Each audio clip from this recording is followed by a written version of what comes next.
Assalamualaikum warahmatullahi wabarakatuh. Selamat pagi anak-anak.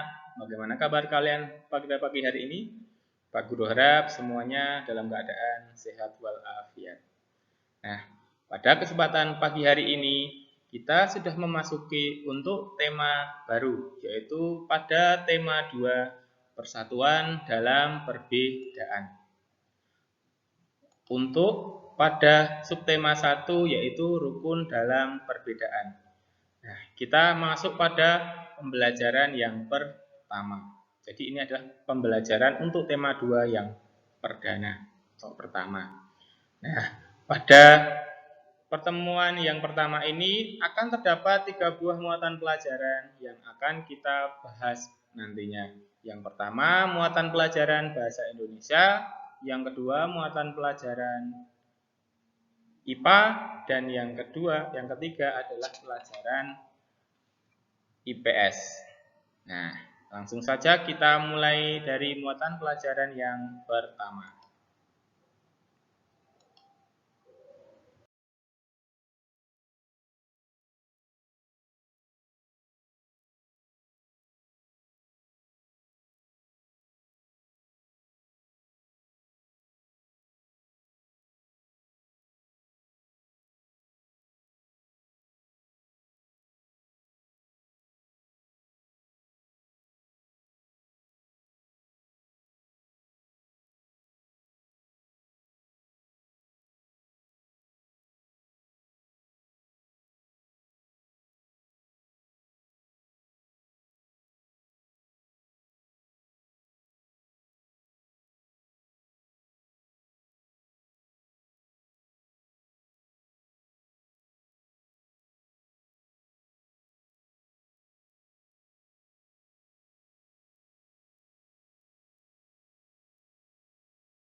Nah, dalam sebuah paragraf kita nanti biasanya dalam soal ada sebuah kalimat pertanyaan.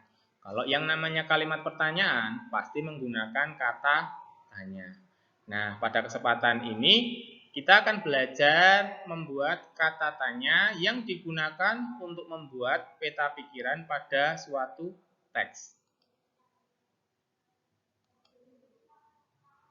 Peta pikiran dapat dibuat dengan menggunakan kata tanya. Nah, kata tanyanya apa saja nanti akan kita lanjut pada slide berikutnya. Nah, macam-macam kata tanya. Yang pertama, apa? Kata tanya apa biasanya digunakan untuk menanyakan suatu hal atau peristiwa yang terjadi. Kemudian kata tanya siapa? Siapa biasanya digunakan untuk menanyakan seseorang atau pelaku yang terlibat dalam suatu peristiwa. Jadi untuk siapa itu pastilah objeknya berupa orang. Atau mungkin kalau dalam cerita fabel pasti dapat berbentuk hewan. Kata tanya yang ketiga, kapan? Kata tanya ini untuk menanyakan waktu terjadinya sesuatu. Jadi kapan, misalnya, kapan kita akan pergi ke sekolah? Nah, itu kan merupakan contoh kata tanya menggunakan kata kapan. Kata tanya yang keempat yaitu di mana. Di mana digunakan untuk menanyakan tempat terjadinya suatu peristiwa. Berikutnya, mengapa? Mengapa merupakan kata tanya yang digunakan untuk menanyakan penyebab terjadinya suatu peristiwa. Kemudian kata tanya bagaimana. Bagaimana digunakan untuk menanyakan cara atau proses terjadinya suatu peristiwa.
Makna proklamasi kemerdekaan bagi bangsa Indonesia yang lain.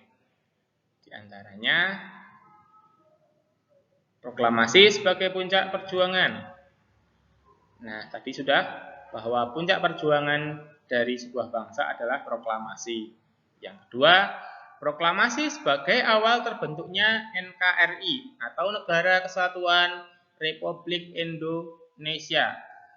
Kita, bangsa Indonesia, terdiri dari berbagai macam bangsa, suku, agama. Nah, ketika kita merdeka, kita sudah menjadi satu, yaitu dalam satu negara kesatuan, Republik Indonesia.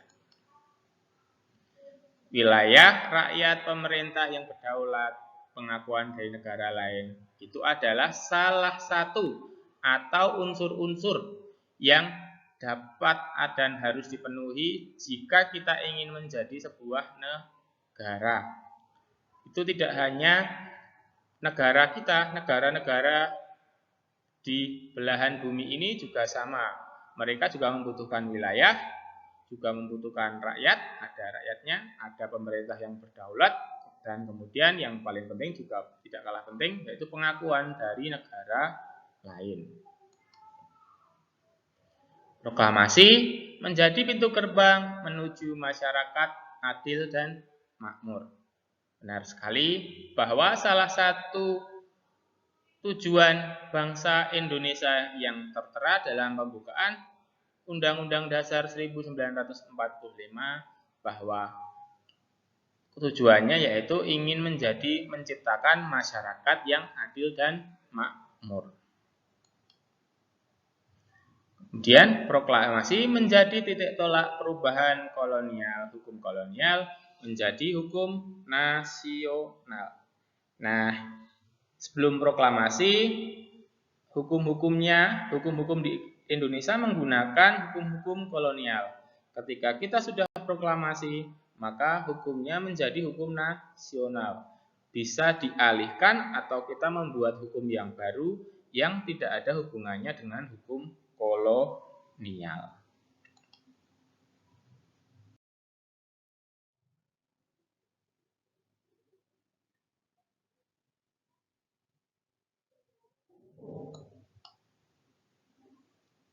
Kita masuk pada muatan pelajaran yang ketiga, yaitu muatan pelajaran IPA.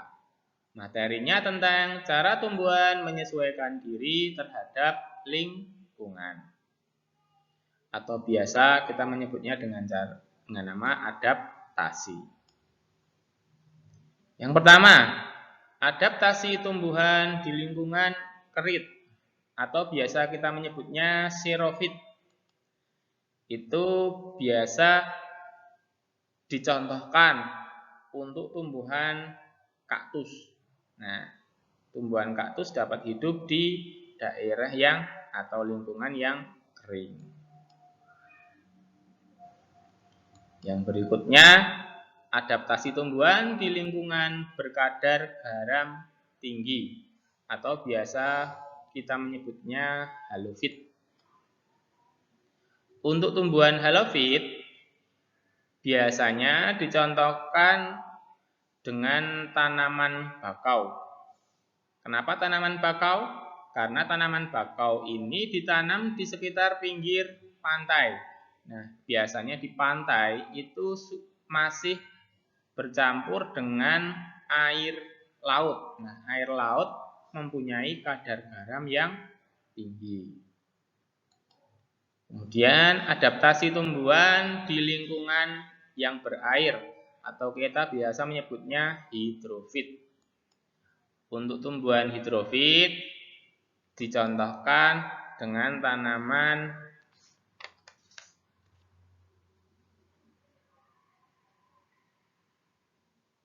teratai, bunga teratai.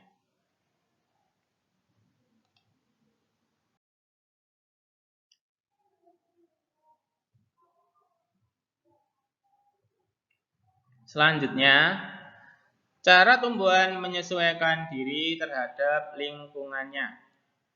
Ada dengan cara yaitu adaptasi tumbuhan di lingkungan yang lembab atau biasa disebut higrofit. Nah, jadi ada hidrofit, ada higrofit. Kita harus bisa membedakannya. Contohnya pada tanaman lumut. Lumut selalu berada atau tumbuh di daerah yang lembab.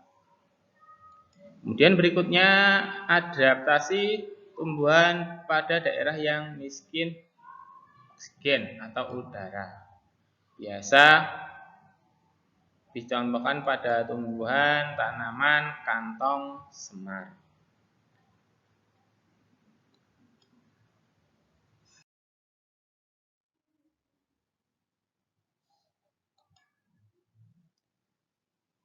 Adaptasi tumbuhan digunakan untuk berkembang biak.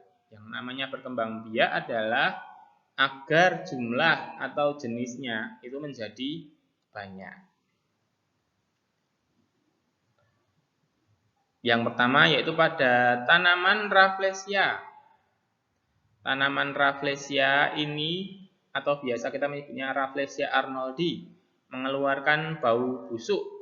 Gunanya bau busuk ini untuk menarik serangga atau lalat untuk mau hinggap di bunganya.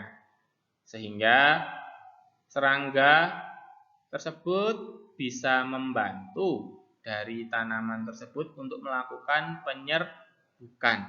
Nah, penyerbukan merupakan salah satu cara dari perkembangbiakan generatif pada tumbuhan, yaitu dengan cara perkawinan atau bertemunya sel kelamin jantan dan sel kelamin betina. Nah, ini contoh tanaman Rafflesia arnoldi. Atau biasa disebutnya juga bunga bangkai.